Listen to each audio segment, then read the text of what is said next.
Alright, so this is my informative speech outline. The title is It's an explanation of gaming's most competitive shooter, Valorant. The general purpose is to inform, and the specific purpose is to explain the development and impact of Valorant on competitive shooters. So the competitive shooter industry is built on crushing defeats and uplifting victories. They're built from unforgettable moments and moments that transcend the tactical depth of the genre. But the competitive tactical shooter industry is far from perfect. So, before I talk about the present impact of competitive tactical shooters, I have to talk about the past.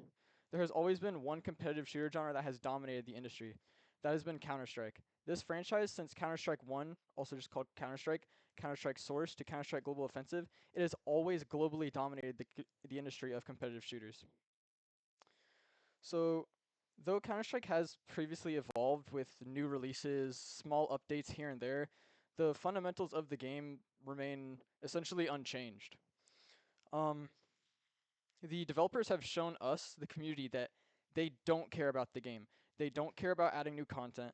They don't care about making changes. They don't care about balancing. They don't care about the game.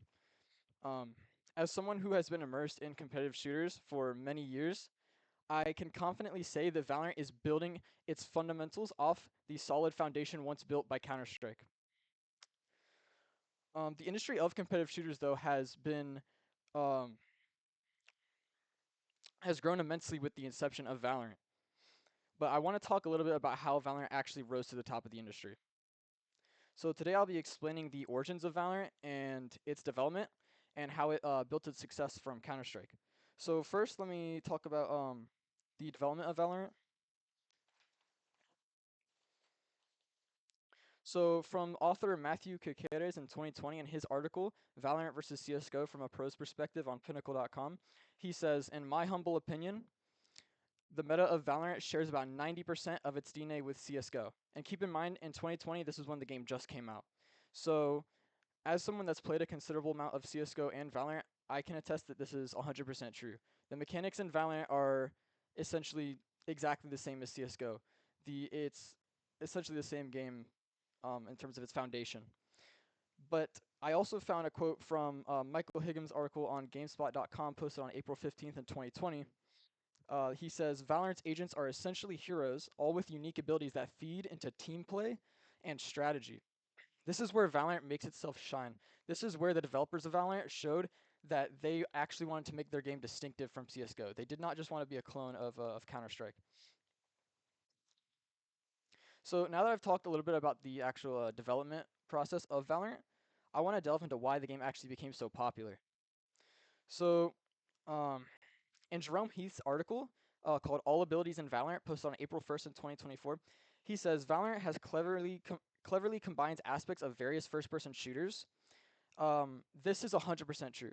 This is what makes Valorant so well. It increases drastically the team play and the strategy because you have abilities that are unique to your character and because your team has unique abilities. You can play off of each other's abilities, and it drastically increases the team play. It creates for a lot more strategy, and it just overall keeps the game more fun and more fresh.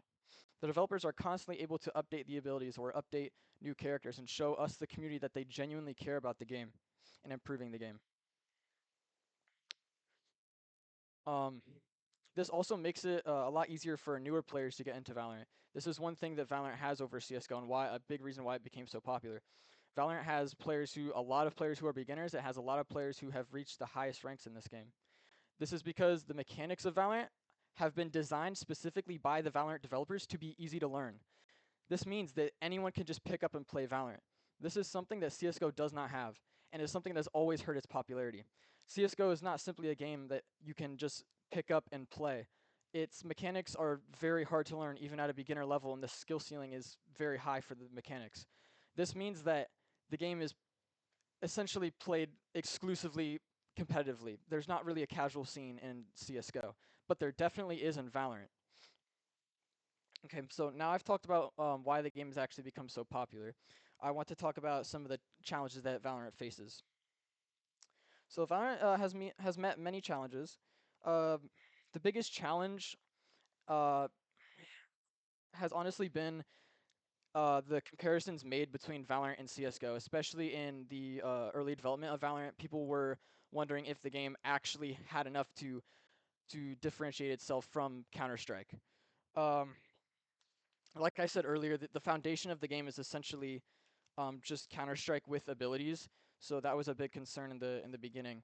But I do think that like I said, that the development style that the developers have shown us that they're genuinely dedicated to making the game distinctive by adding abilities, always updating them, always listening to the community, and constantly adding different aspects to the game to differentiate itself.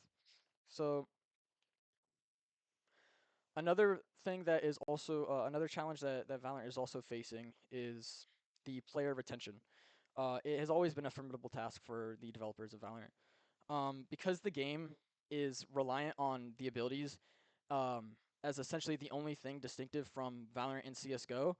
Um, they constantly have to bring innovative content, and this can be a massive challenge for a game like Valorant that the industry has never seen before. The content creators constantly are having to introduce new characters, new abilities to keep the game fresh, and this is actually a challenge that um, is more pertinent in recent time because if anyone has played Valorant, you would know that recently the characters that they have been releasing have been essentially useless, especially in competitive play. The just to off the top of my head, Reyna, Deadlock, and Neon were all essentially useless when they were released, and I think that this is a way of the developers of Valorant taking a very passive approach to the whole situation. And I think that overall hurts the health of the game to not take any sort of risk to constantly add characters that don't add anything is it makes the game stale when you're not getting um, new characters to the game that actually keep the game fresh. So while facing many controversies, Valorant still manages to be the biggest competitive shooter to date. It's bigger than CS:GO. Um, it's bigger than any other competitive shooter on the market. And in conclusion, I have discussed the foundation that Valorant built, what it built its success from, what makes the game so good and so popular, and I also covered some of the controversies that the game faced and challenges just in general. Valorant has really just revived a dead domain that was once built by CS:GO. I mean, CS:GO used to be a pillar in the industry that was untouchable um, until Valorant came out. So Valorant's innovative approach to the genre has really breathed new life into the industry. Um, Along with that, it also set a new standard for competitive gaming, specifically competitive shooters, but really just competitive gaming in general. It set a standard for the entire industry as a whole. Um, it showed us what it means to merge a classic tactical shooter with modern hero abilities from games like Overwatch or League of Legends. It's something that we've never really seen before. I mean, we've seen it kind of in other games like Rainbow Six Siege, but it's just not the same as Valorant, where it kind of took a game like Overwatch or League of Legends, games that are very based upon abilities and team fighting and working off of your teammates, is something we really have only seen in Valorant. Um, so by overcoming these controversies and um, and building on the solid foundation that was once an untouchable pillar in the realm of tactical first-person shooters, Valorant reached it made its way to the top of the industry. All right. That's it.